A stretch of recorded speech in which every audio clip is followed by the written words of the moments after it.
Hello, welcome back to Texas Cooking Today. On this episode of Texas Cooking Today, we're going to be making tamales. It's a Texas favorite, and a lot of people all over the United States love these little things. Now, today's tamales that I'm going to be making are a pork tamale, and what I have is a pork arm here, or pork leg, whichever you would prefer to call it. Some people call this a picnic. It's just a large fatty chunk of pork is what you need, and it doesn't matter which cut you get. If you get a butt cut or whatever, that's great. Just put it in a pot. You can either roast it or you can boil it. Now I'm going to boil it because I get good results on the meat texture this way, and I also get a good broth that I can make my tamale wrapper out of, the masa. Now, I have also my corn flour here. This is corn masa, and this is ground in just such a way that it's good for tamales. It's a little more flour-like. Also, I have some corn husks back here. And if you notice, plenty of chilies. We're going to make a sauce with the chilies and flavor our meat. And also, I'm going to be using some of these flavors like ground chilies and things in the masa wrapper to flavor it. So, let's get on with cooking this. First of all, I've got this on my burner. I'm going to put my burner on high. Let's go ahead and pour some water over it. Now I'm pouring hot water in here.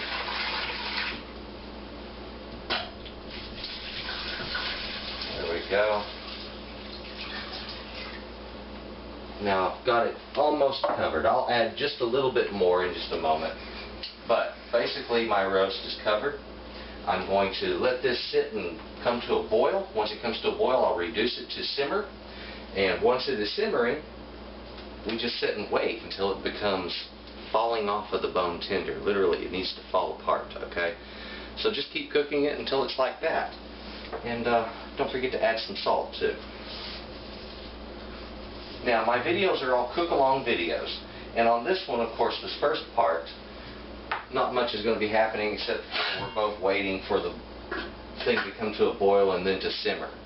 Okay, so until our meat becomes tender, let's just go ahead and do a pause here, and then we're going to pick up with the rest of the video on how to make the masa, and then how to spread the masa on your corn husk and do the filling, and what you do with them after that. They have to be steamed, okay? So, it's tamales today. I'm looking forward to it.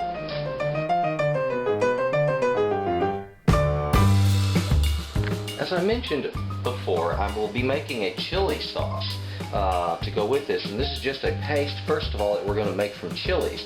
Now, the first thing I have to do is to take these dry chilies and rehydrate them, and I'm just going to cut a simple slit in these. Some of them are already kind of broken apart, so they don't matter as much, like this one.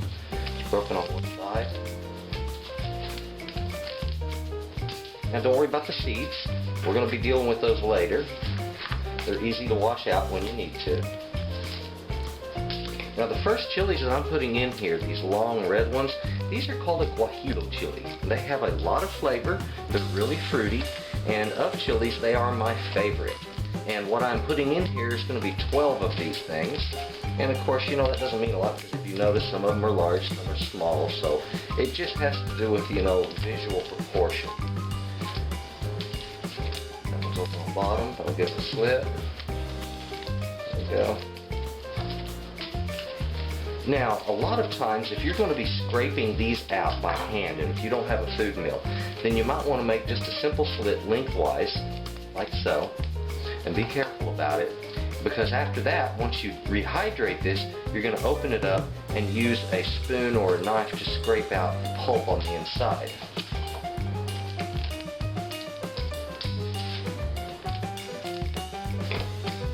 Now, the little bitty ones here, these are very hot. I put in 12 of these larger chilies.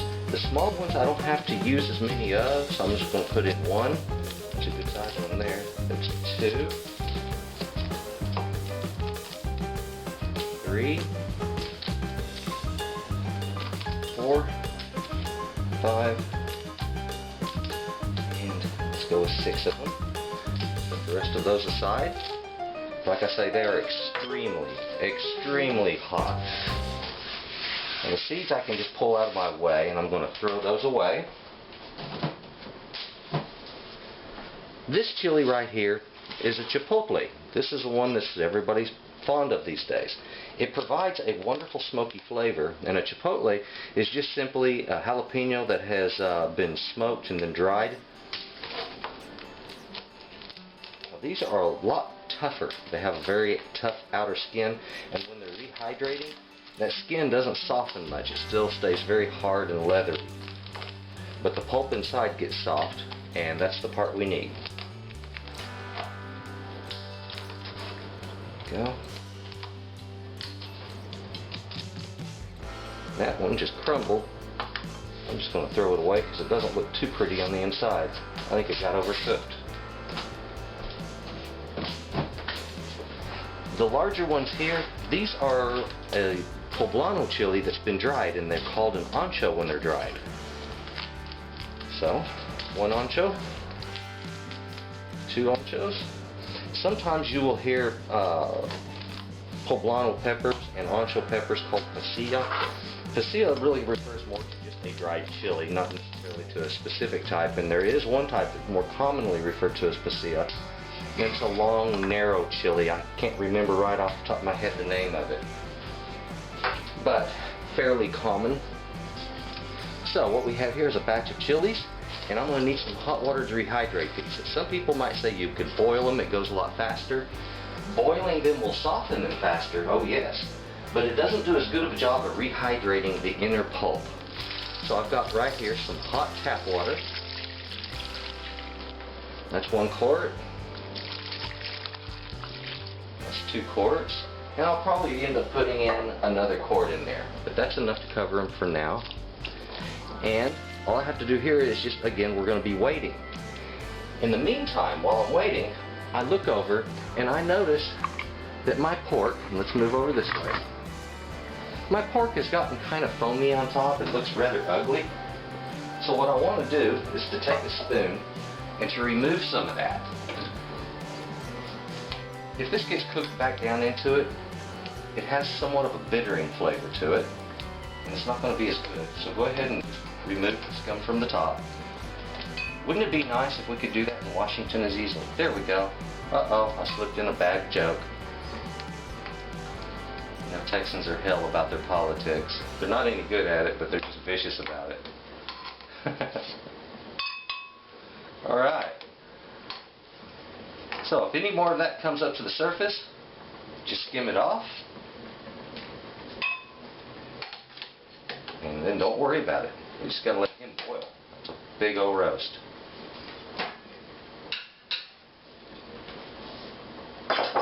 Alright, back to the waiting, right?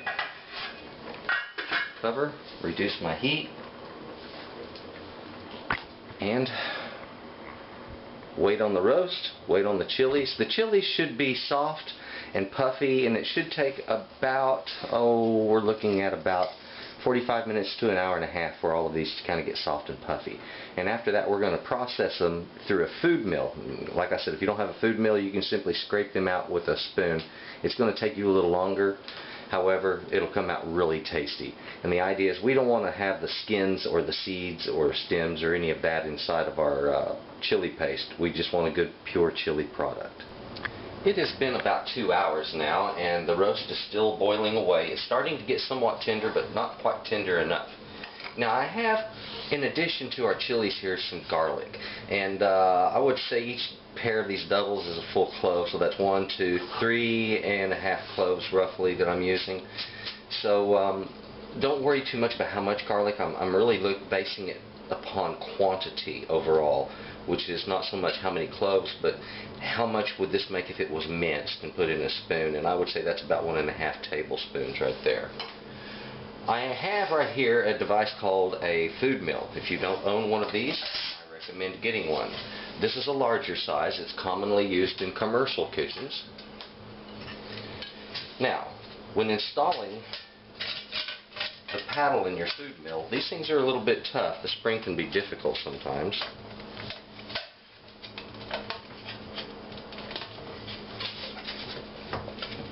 There we go.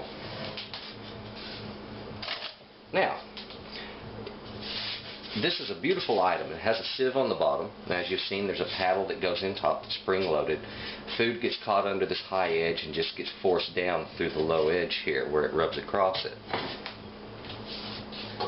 Now we're going to be making a bit of a mess. I have a small bowl to capture that which we do not want, and a large bowl to capture that which we do want. Most of your food meals will have some sort of feet to set on a bowl. Make sure it has some way of suspending itself, otherwise you might find it difficult to use in some circumstances. Now the garlic, I don't need to do anything to process it other than cut it into some smaller pieces so that it will process well through the food mill. So that's what I'm going to do first.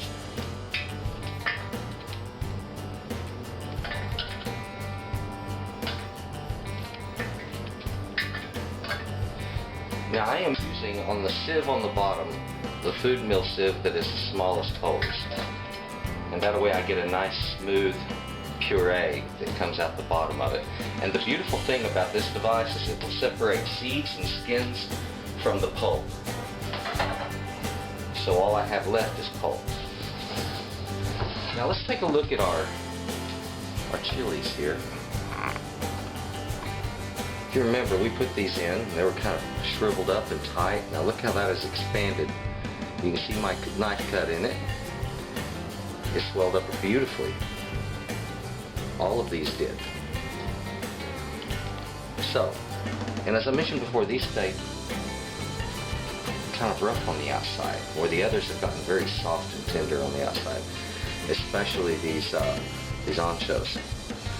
So I'm just going to put all of these chilies through the food mill, and I have my separate bowl here to put the stems in. I'll pull the stem out first, and just drop the chili, and you just tear it apart, as you see me doing. Now if, like I said before, if you don't have a food mill, you can take that pulp and just scrape it. See how I can pull it off of the skin right there? You can separate the pulp very easily from the skin, so just scrape it off with a spoon if you do not have one of these machines. It'll take you a little longer, but that's okay. It's not going to hurt anything. One thing about making tamales, you just don't start this recipe unless you have a little bit of time. It's a good weekend project.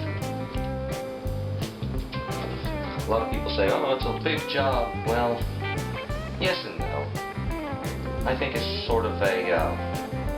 there's a few extra steps to it than you would find in cooking some dishes, but on the whole, it's really not that difficult.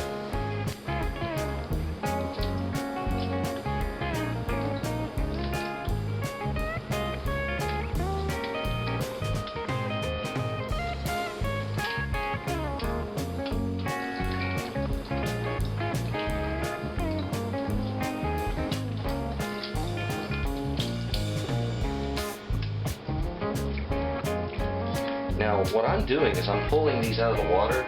Of course, as you see, I'm pulling off that stem. Let's get a little bit better head shot on that. And then I'll take the chili, open it up, and just dip it in the water. That knocks off most of those seeds.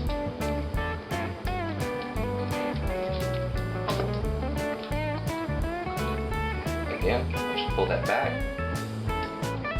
Pull out that stem, knock out the seeds, and we're done.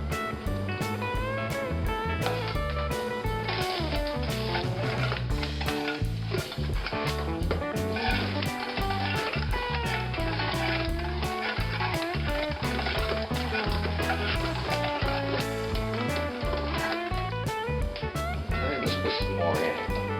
If you're thinking that's a lot of work, well, you'd be surprised at what's already come out of the bottom of that. We'll take a look here in just a moment.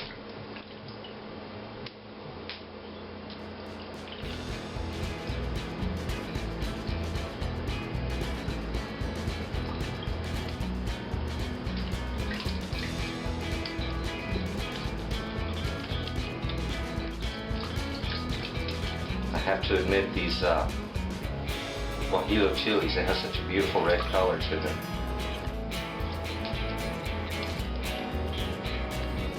Although between the chipotle and the ancho, that color is going to be changed a great deal in the form of sauce. Because usually the chipotle is kind of dark on the inside, ranging from this to a black color, and the anchos are always dark.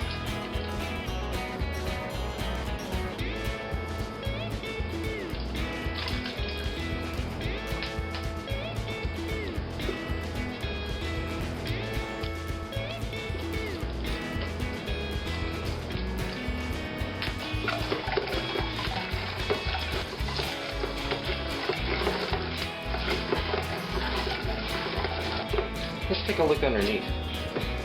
I've already got some in my bowl, and a whole bunch is on the bottom of this food mill. As you can see, it's not hard to get what I want with this device. You get it quickly. These are worth every penny you spend for.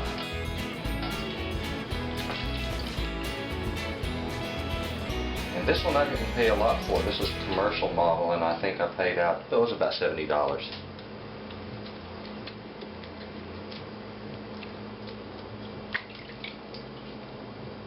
They do make an electric food mill also. They're a bit less common, kind of hard to find, but they are made.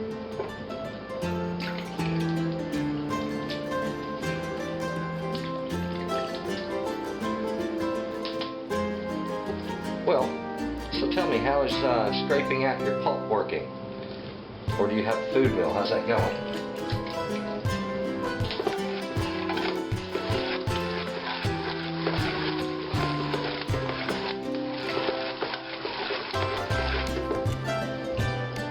Now the little ones, just break them apart a little bit.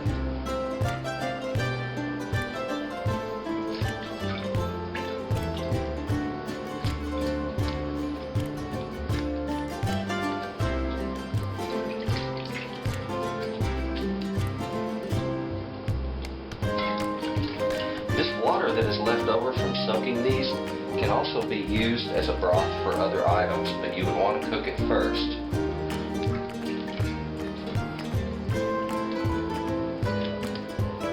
You could make some fairly interesting soup with that.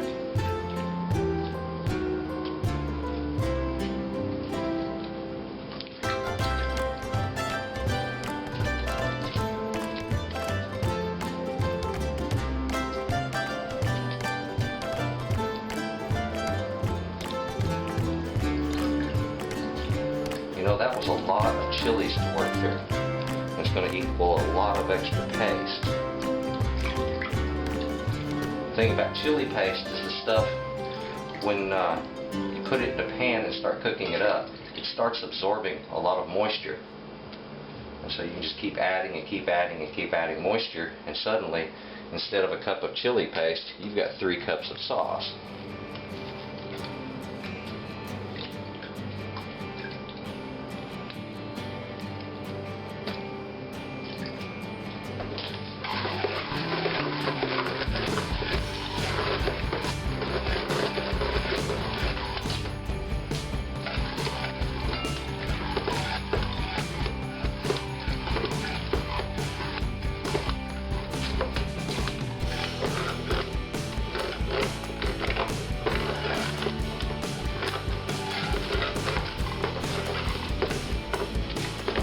Doing there is breaking some of that fiber loose on the bottom.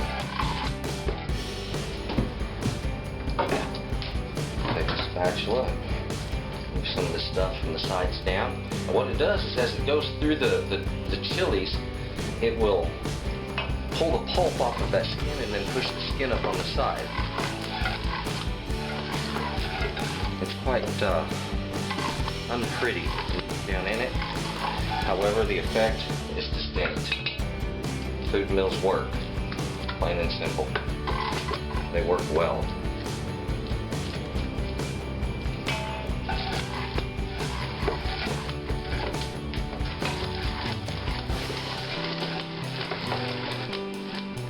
Okay, now let's put the rest of them in there, process it, and then we are done.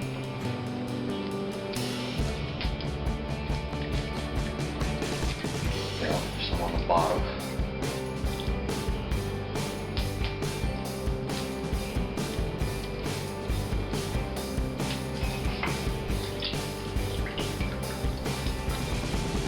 Those big old meaty anchos that we put in that water earlier, they softened up so much they just got pulpy and hit the bottom.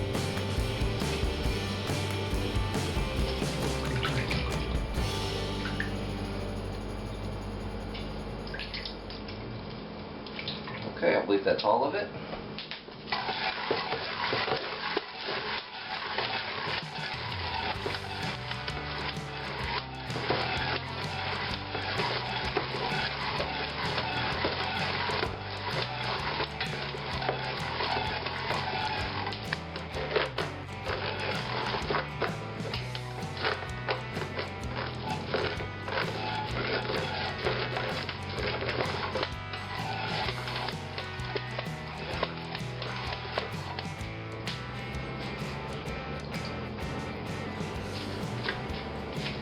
Work these down from the side one last time, just to extract what little bit left I can.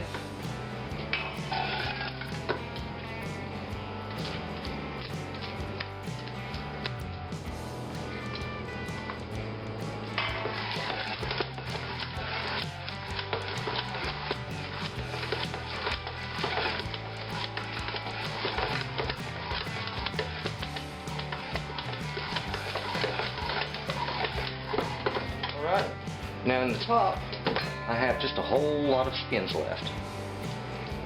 Down below here, I have a great deal of chili paste. Beautiful, rich smelling chili paste.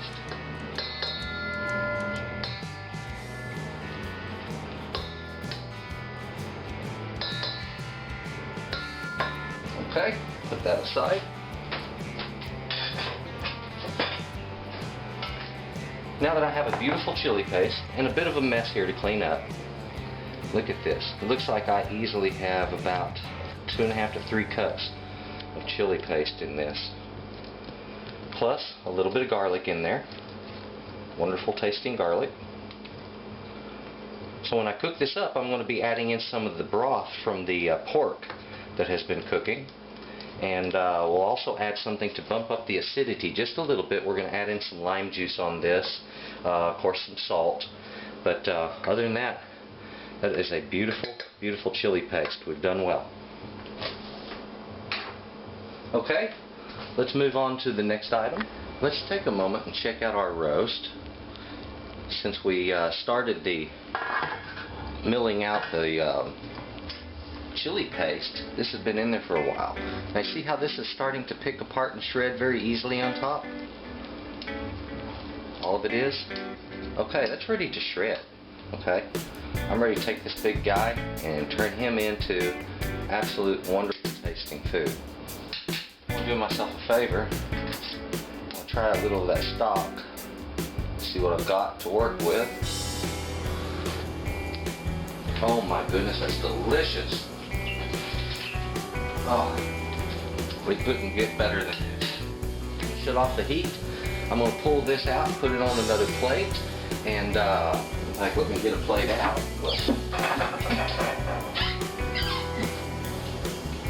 Do that right now. And the reason I'm going to do that is just to give it a chance to start cooling down.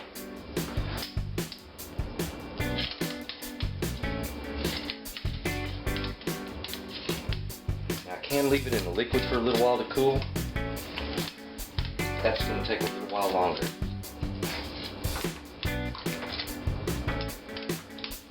It's not easy now. I may end up having to pick this apart because it's so delicate. There we go. Wonderful. That on the back is actually the skin, underneath which is a whole lot of fat. Skin cooked up to a tender. The best part is the flavor from the skin and that fat all cooked into the broth and into the meat, and it has made for a wonderful juicy flavor throughout. So what I'm going to do is just wait for things to cool off a little bit, and then we can start working on that a little bit more. Now, we'll start on our sauce next. Let's turn our attention to the sauce now. The ingredients that we're going to add to it are going to be a little bit of lime juice, as I mentioned before. I have about 1/4 of a cup here, some salt, and some cumin that I would like to put in this to just bump up that flavor and make it a little more Texas flavor. Now, I've got this wonderful chili paste that we made. How simple was that, huh? Very little work. Right there, just a little piece of garlic. I'll set it aside. Wouldn't hurt a thing, but or maybe it's a bit of that meat. Yeah, I think it was.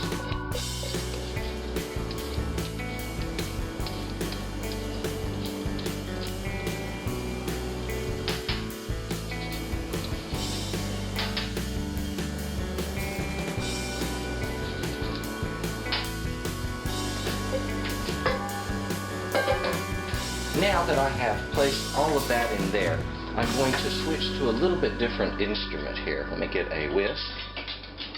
I want to use a medium-sized whisk, not one of the larger ones. And also I need to get a ladle, because I'm going to use some of that pork stock.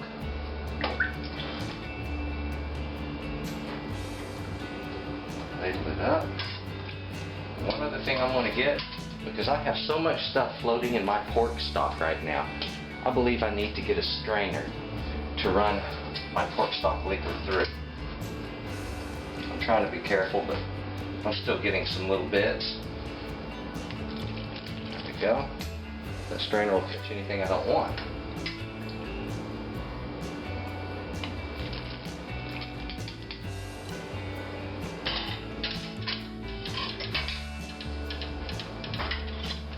Now, I'll put a little heat under this. I'm going to reduce this paste to more of a sauce-like consistency. And as I told you before, how this stuff just loves to absorb moisture. It's a good example right there. Look at that. Just like tomato sauce likes to take on moisture and just keep on doing it, this is no different.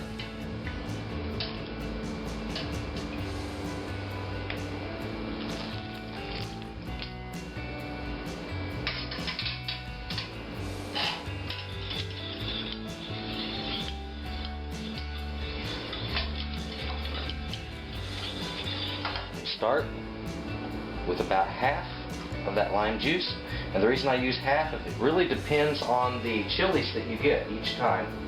Sometimes it might be a little more and sometimes a little less. Some salt down in here. There we go.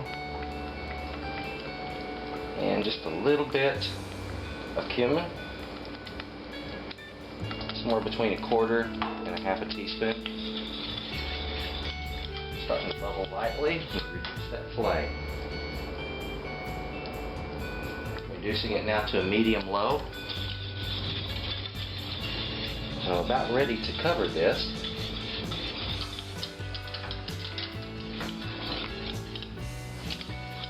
That is just beautiful. It's starting to smell lovely.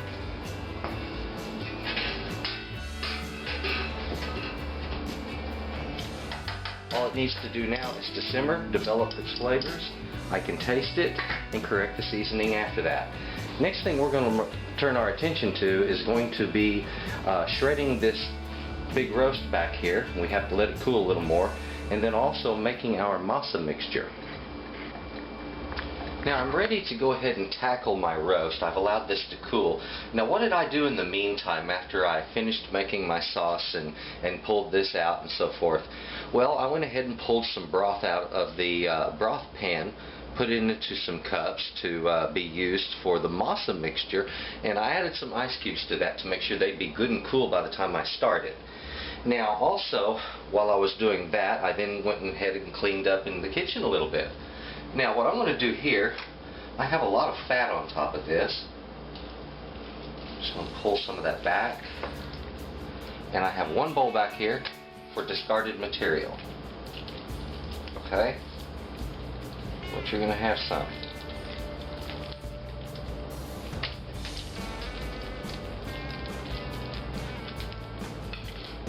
All that fat, we don't need any of it. It's not going to do us any good in this dish. It was great to cook it up with the roast. It flavors it. And if there's a little bit of it in the meat mixture, that's fine also. I just don't want huge amounts of it.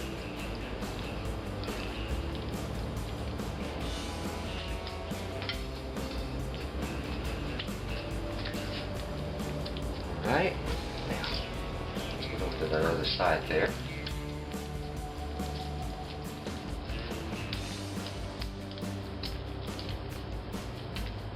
There we are.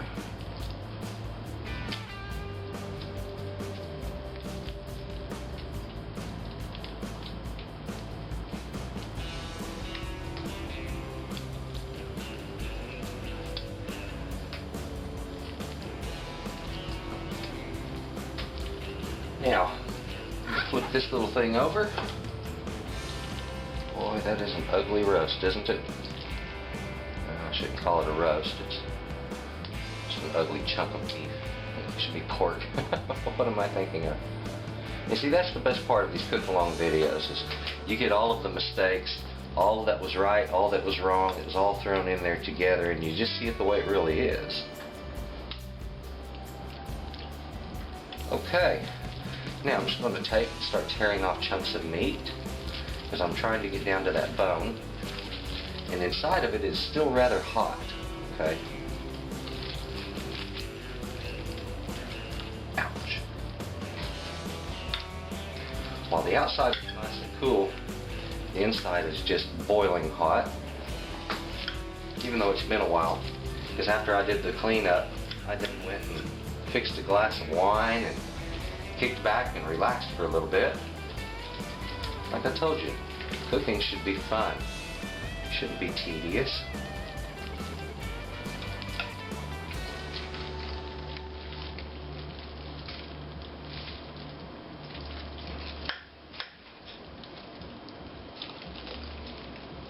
It is beautiful.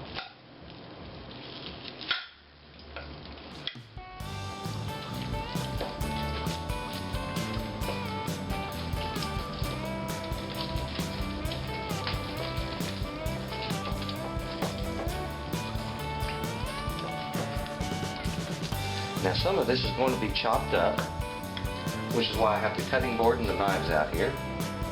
Some will just shred all by itself. You know, a good example of that, pull this out. See how this is? It just shreds, so I can just take it and do that to it. And I have perfect meat for tamales. It just doesn't get better than that texture right there, because it still allows a slight meat texture in the tamale, but nothing that is real large or chunky, nothing that's real stiff or hard to bite through. Okay? That's what we're looking for.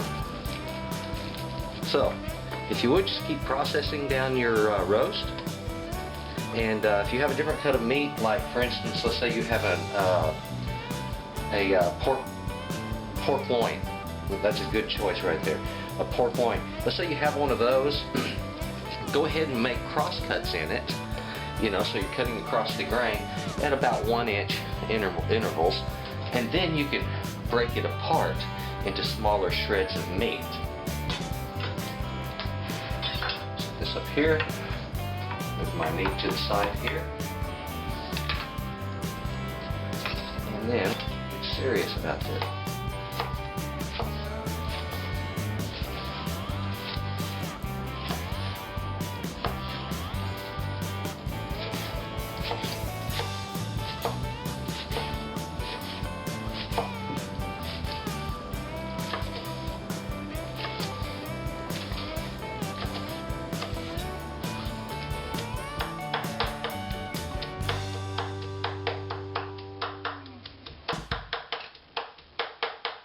How I'm doing this here.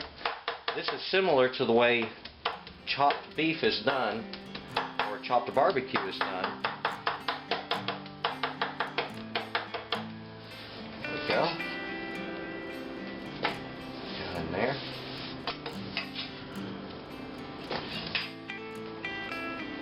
roast is just filled with beautiful meat.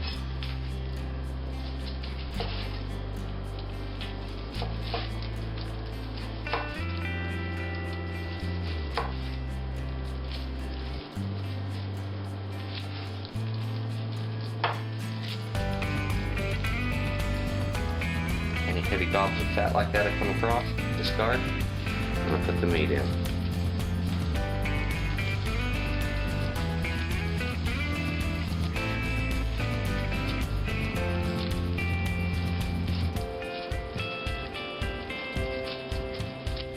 So we're going to sit here and do the whole roast this way. If you would, let's just kick back. Let's enjoy some music.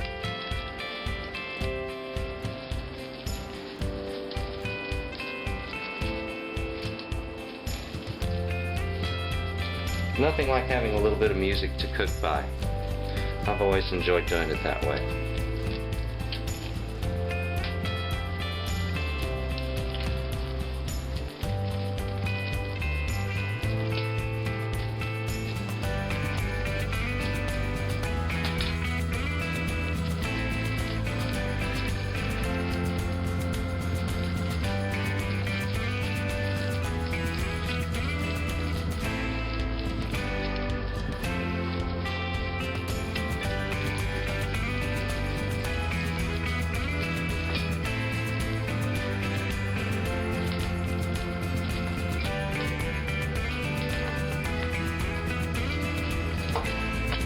Sometimes, like right now, I have a little slippage because of the amount of grease that's on my hands. So be real careful with your knife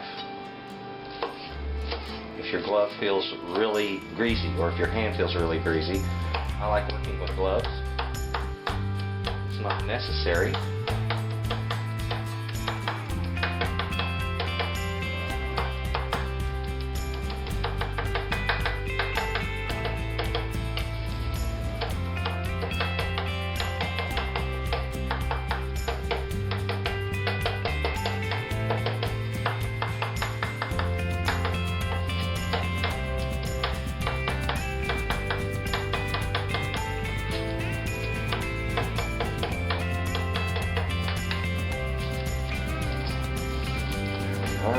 Beautiful.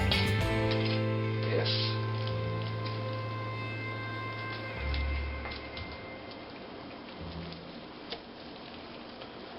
We'll go through this whole roast this exact same way. The parts that'll shred easily, we'll just go ahead and shred.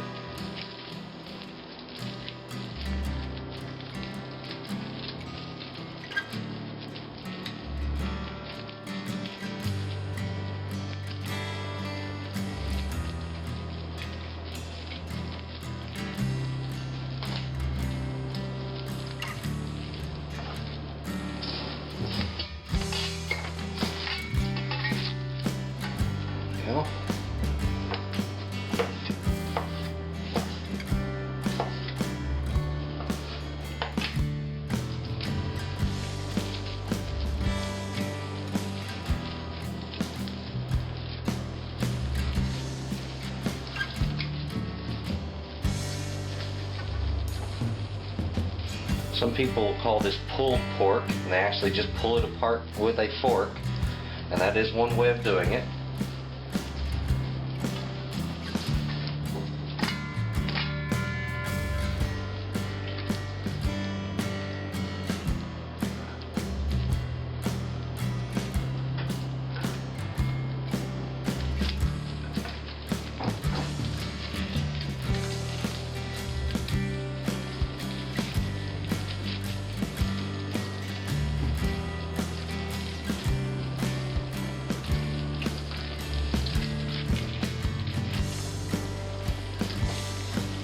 Some of the inner muscle is not as tender as I would like it to be, and that's no big deal because I've got enough meat here to feed a small army. So what I'm going to do is I'm going to reboil some of that, and I'm going to use it for another project. It's going to be wonderful.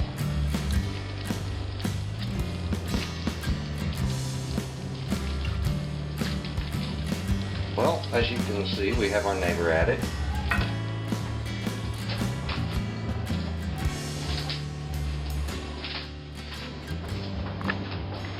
Alright, I have to pause for a moment.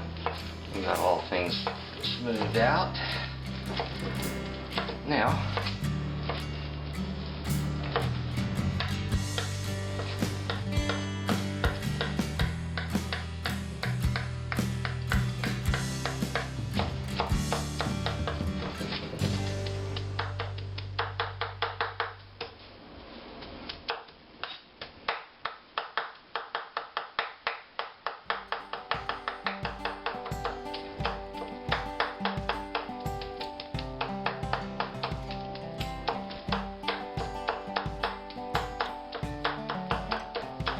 well, we're getting there.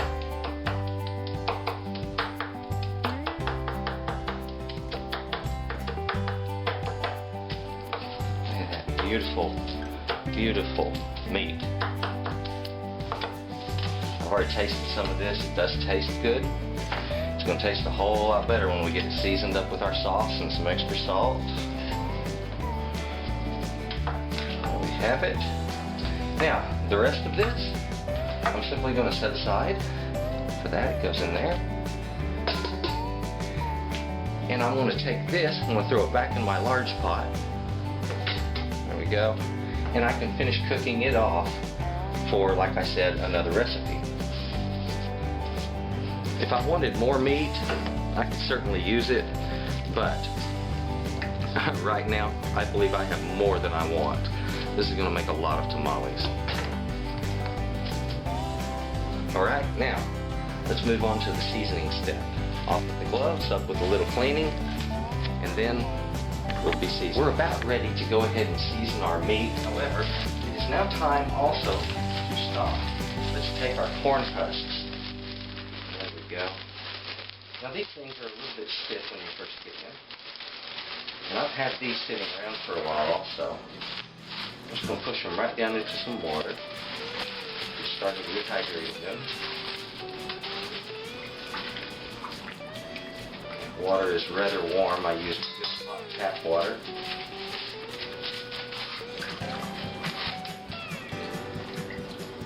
There we go.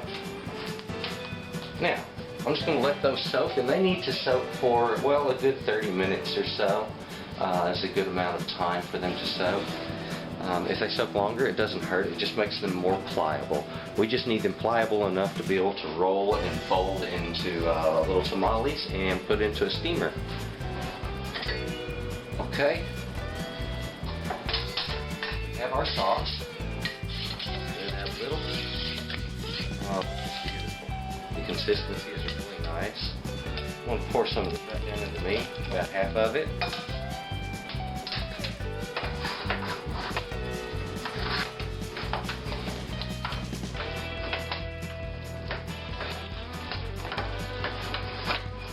Very good.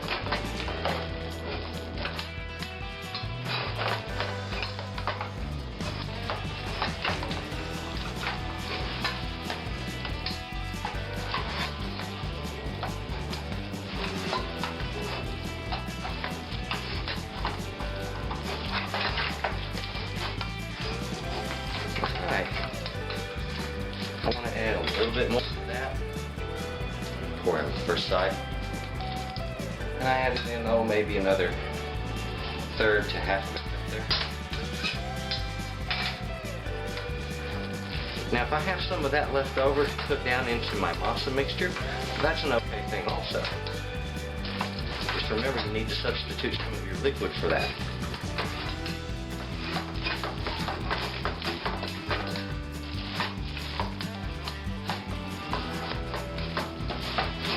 Okay, we have our meat mixture ready. This can set aside for any length of time.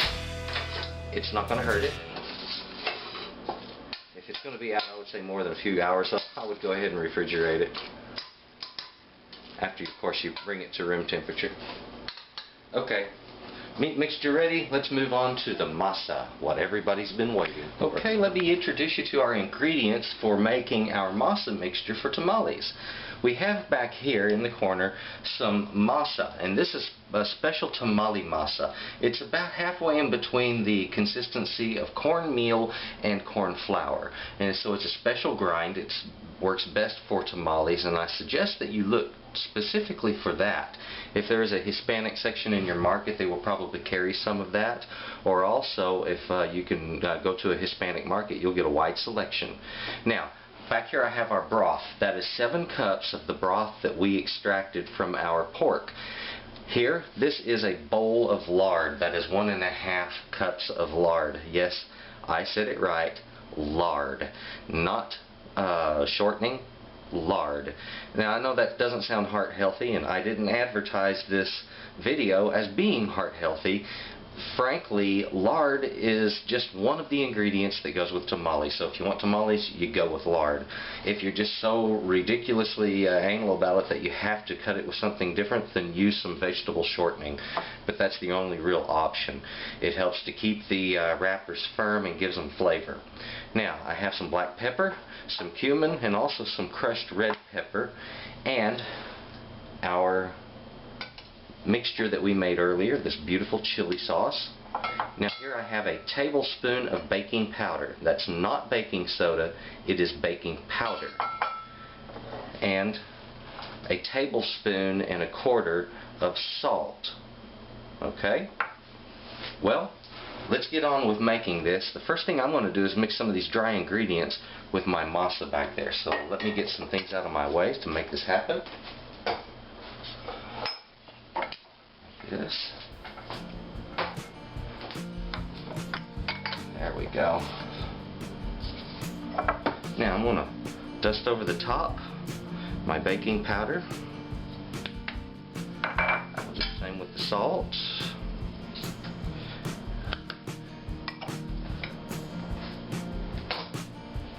And I'm going to use a whisk to just gently combine those items. There we go. That baking powder is quite important. It's going to give a little bit of lift to this as they're cooking up, and it gives them, again, it gives a structure to the tamale masa once it's being steamed. Alright, now, I have more ingredients than are going to fit inside of my mixer. So I'm going to have to work this either in batches or be very careful and then pour it into another bowl and thin it at the end. And that's more than likely exactly what I'm going to end up doing. The first thing I want is to go ahead and start with my lard. This is a very dense product. Hopefully work.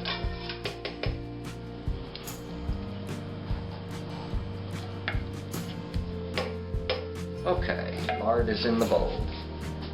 Let me get my beater on here. Pop that head off. I want to soften that lard just a little bit.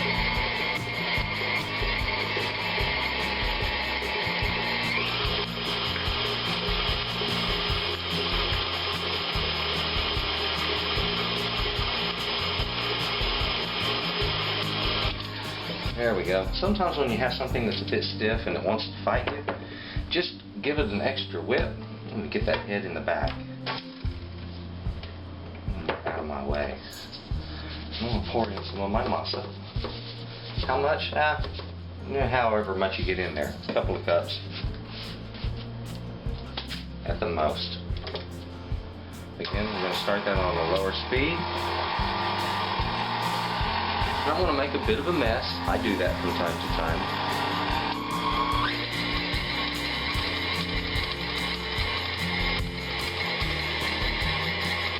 Pour in some of my broth.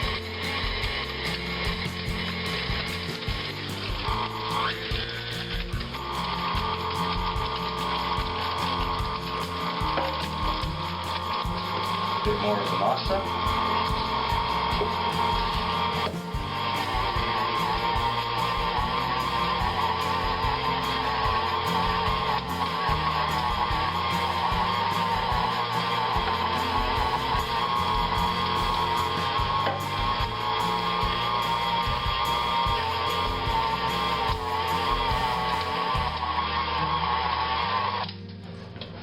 Now, very gently, I want to work off of the sides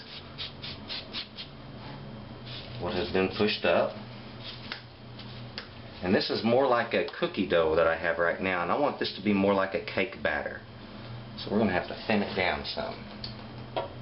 We're just going to keep alternating the ingredients until we get this down to a nice, smooth, even consistency.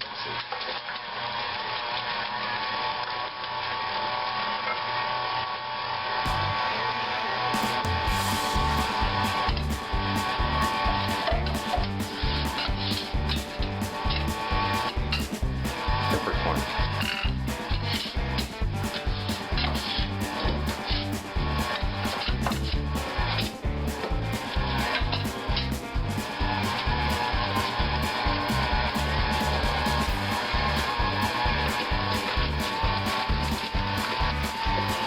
First 3 cups of broth.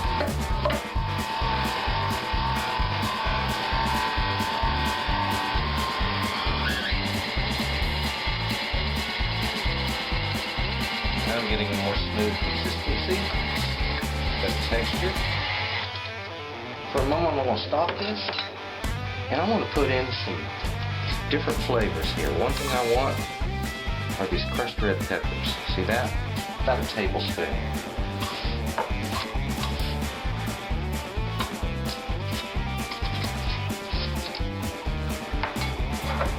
Cumin. I'm going to do the same thing on that. I'm going to open it up, pour out about a tablespoon on it, put it up in there. Once you've been measuring ingredients long enough, you will get used to doing that yourself. It is not that difficult. Now also, I put my salt in there earlier. And I have a little bit of that chili. That's going to give us some color too.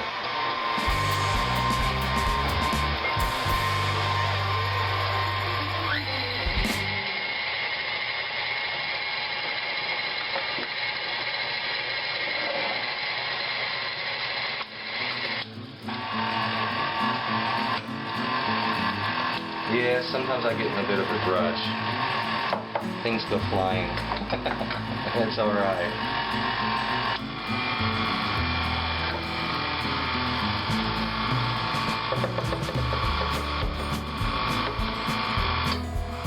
Now that's all of our masa.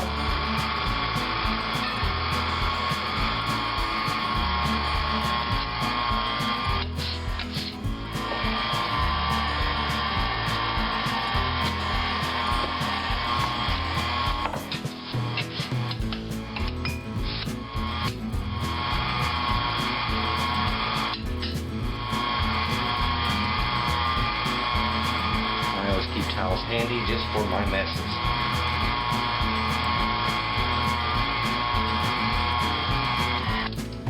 I'm going to stop this just for a moment.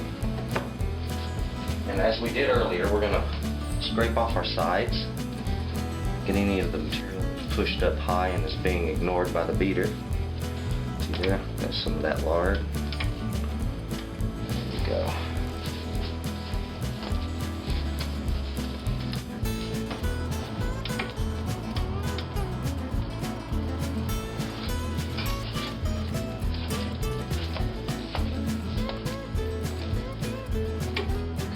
Good on the bottom, feels good.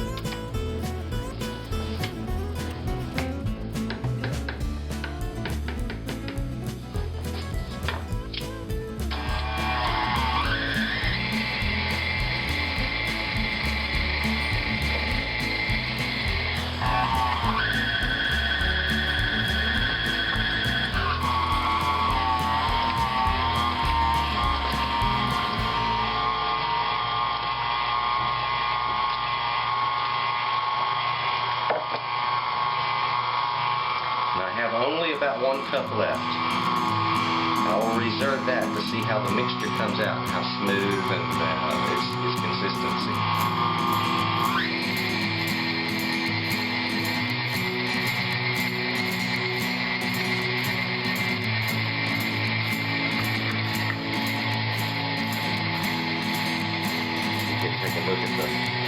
consistency we have.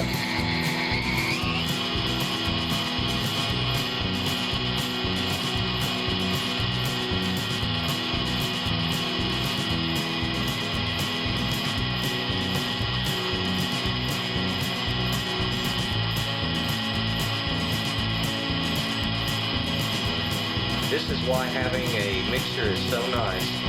It can do so much work for you.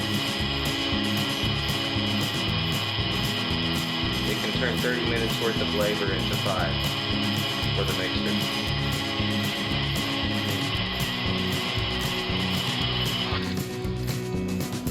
Let's see what we got here. Now, I actually touch this and feel it. And that is very punky and soft. And it spreads easily. See how it sticks to my fingers? Oh, this is great. This will be really nice. Scrape off what's left on my spatula here. Get it down in my bowl. My mixer's a mess, and I'm alright with it. So we're going to let him spin off just a little bit more.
Now, anything else I need to do, I can do by hand to begin with. First thing, I'm just going to leave it right on our base. I'm going to put in some pepper.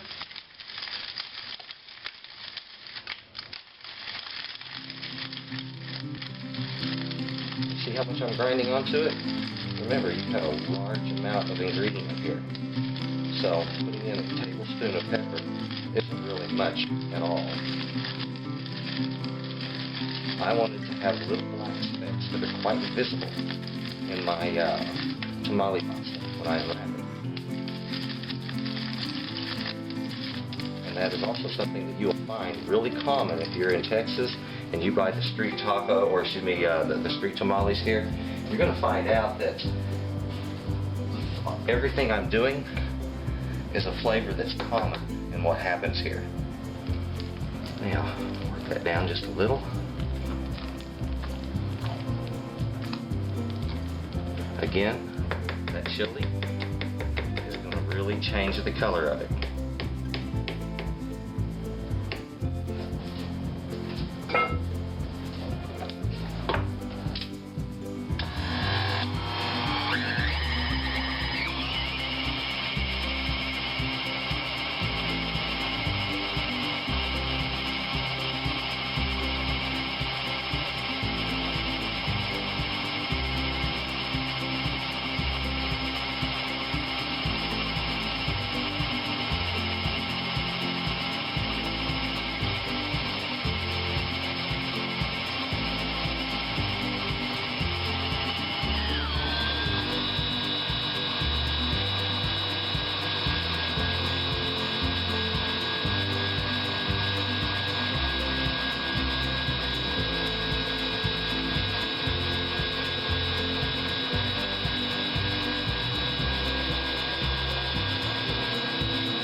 go.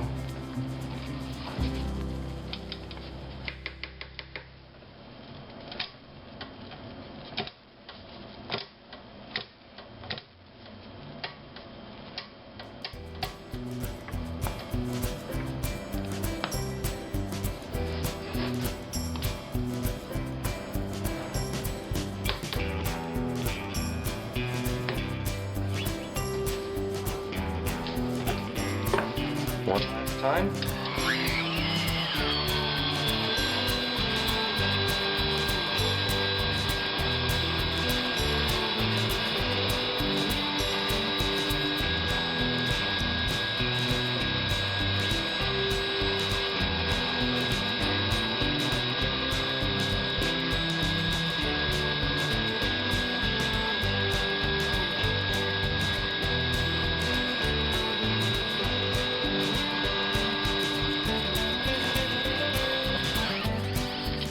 There we have it.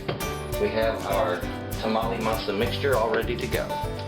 Now, just scoop that off. Get the majority of it off of my beater.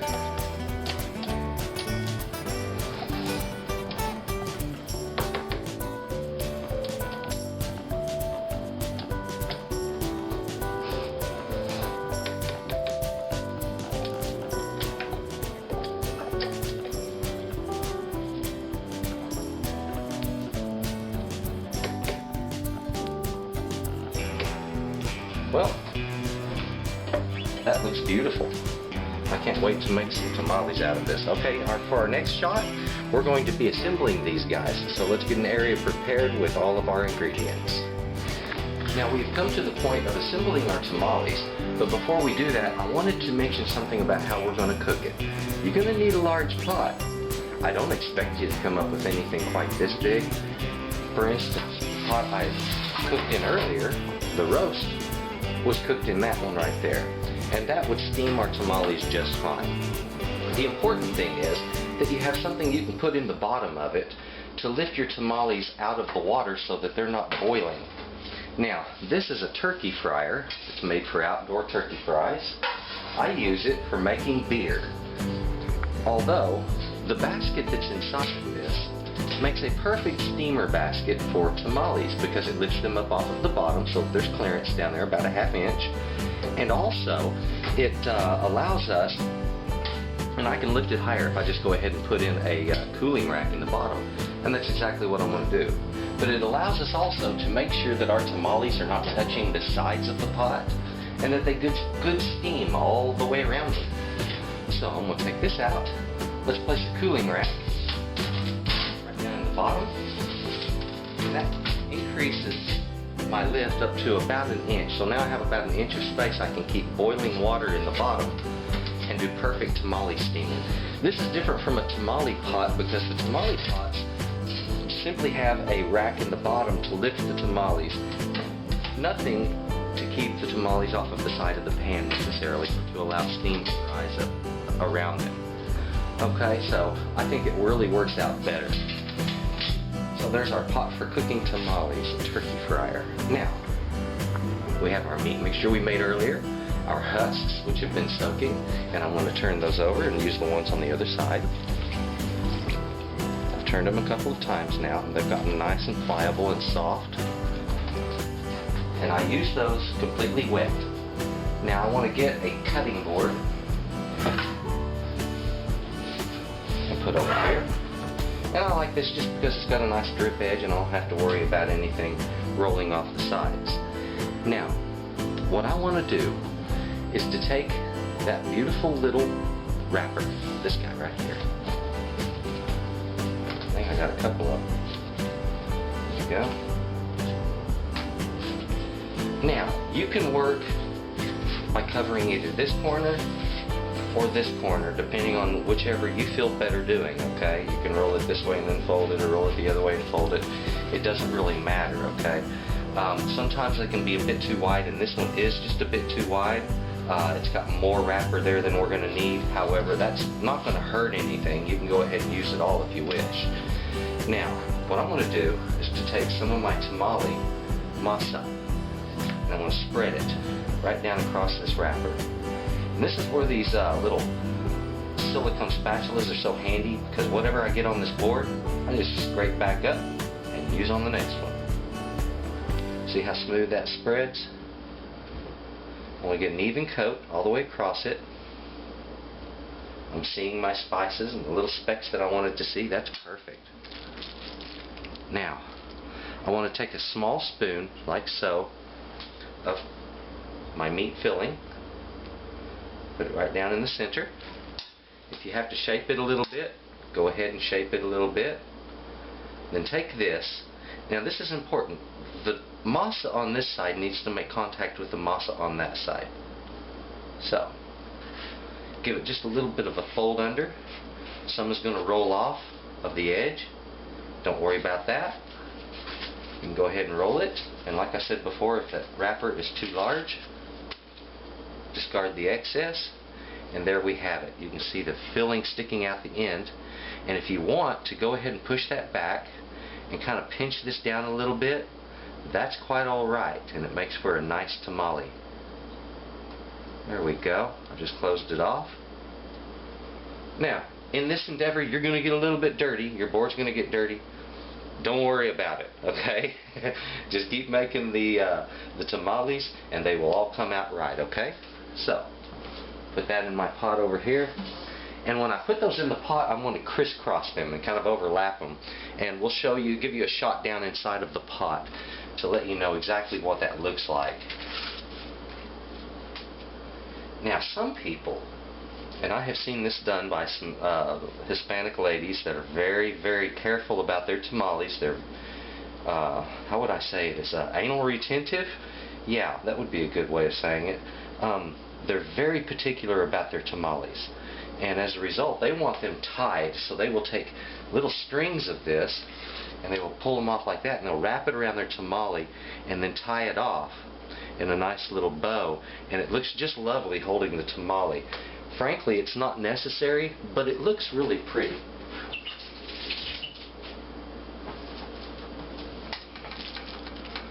A little of my mixture. Now what have I used there but maybe a tablespoon and a half or possibly 2 tablespoons of meat? Not a whole lot. It's very delicate. You want to roll it gently.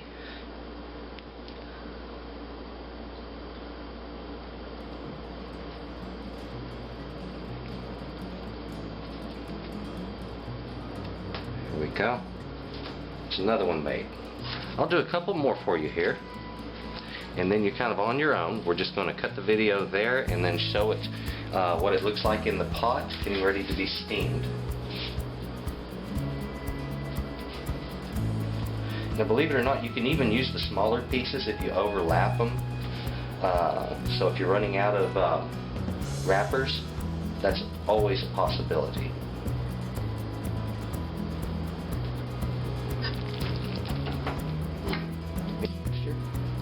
Got a little much on that one.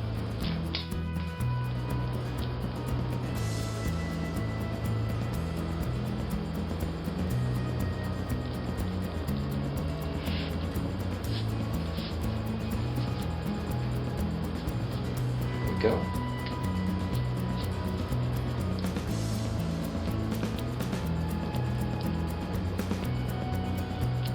Now also, if you're really picky and you just want to close that off, you can take a little bit of your masa and cap in there. There you go, all done. Some people like to see the meat showing on the end. Others like it closed. I've seen them done both ways. Alright, into my steamer with these two. Boy, I'm excited. I'm looking forward to eating tamales. I love these things.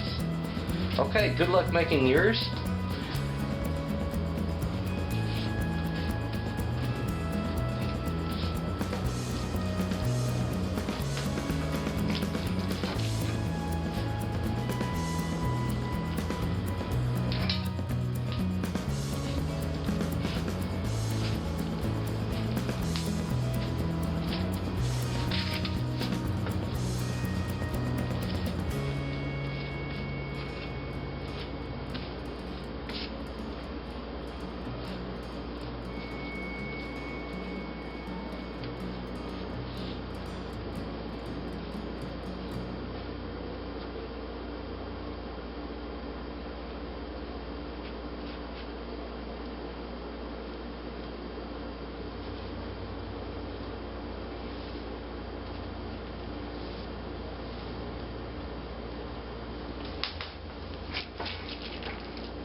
I think you've seen it plenty, so keep on keeping on, and I will too.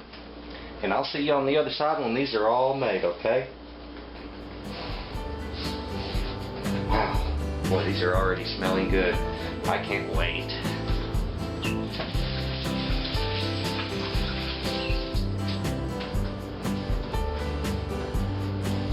I thought I would pause my work just long enough to let you take a look inside of my pan and see exactly how I'm stacking these. If you'll notice, I did the first course just like I did the second one.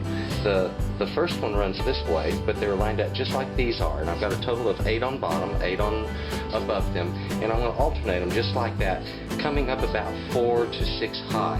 And then I will begin my steaming process. Now, if I have more to do after that, I can just line those out on a baking sheet and then put them in here to steam after I get these steamed.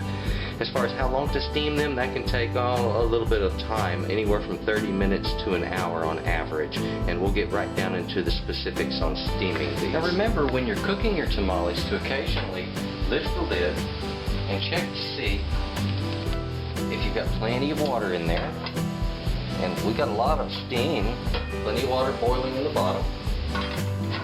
So, cover it, just let them keep cooking. If you run low on water, add some more. I have pulled out my tamales and I put them over on the side here to be cooling. I still have a few left down in the pot here, and over here just water left in the big pot. So as it is, I've got tamales that have got to cool down, and don't try to eat these right away. They'll be really too soft at first, but once they've cooled, they will set, the matzo will set, and then they will be firm and wonderful to eat. Well, it has been a day of cooking. I tell you what, tamales are something, aren't they? Let's take a look at one of these. We'll pull one out of the middle here. Now, just unwrap him. Oh, look at that. Should be nice and firm.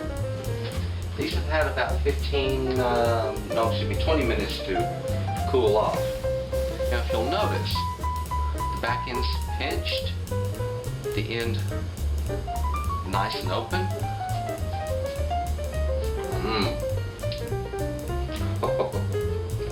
Now that's a good tamale. And you know, they judge it by how much masa you have on the end there. It should be enough to hold it, but not too much. It shouldn't be too bread-like. Oh, goodness, I'm making a mess. Well, I hope you enjoy your tamales too. These are going to be good. Y'all have a good night. Bye-bye. Thank you for watching Texas Cooking Today, the show where you can get great recipes and the best techniques are taught. Please subscribe to Texas Cooking Today, where you will always find something hot and ready to eat.